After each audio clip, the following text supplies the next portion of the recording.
রাম রাম সারিনে আজকে সকালে শুরুটা হয় এখান থেকে। আজকে আমি মনে হয় ভোর 5টায় ভুল করে উঠে পড়েছি। আসলে কারণটা এটা নয়, গামছাটা ছেঁড়া হতে পারে কিন্তু এর ভ্যালু কম হয়নি, সেখানে এখনো ব্যবহার করা যাবে। সোয়েটার আর মাফলারটা পরে অদ্ভুত চেহারা বানিয়ে চলে আসলাম বাইরে। বলে লাইটগুলোকেই খালি দেখা যাচ্ছে, বাইরে এতটাই কুয়াশা পড়েছে, ঠান্ডায় কেঁপে মরছে সবাই, আর আমি এখন সেলফি তুলছি।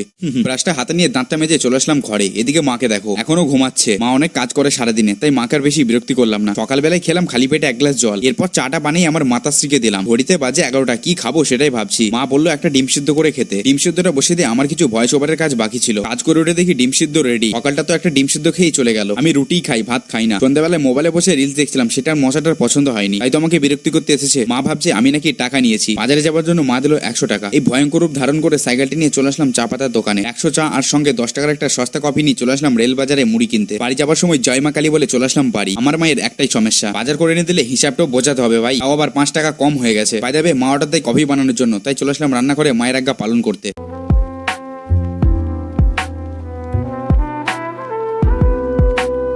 কফিটা খেয়ে মা রাত্রে বানাচ্ছে আর চাউমিন। আমার মা খাবার বানাতে এক্সপার্ট। মুখের থেকে সস্তা মাস্কটা খুলে চাউমিনটা খেয়ে দেখলাম, বেশ ভালোই লাগলো। আর এর থেকেও ভালো লাগবে তোমরা আমার চ্যানেলকে যদি সাবস্ক্রাইব করে নাও। Bye bye.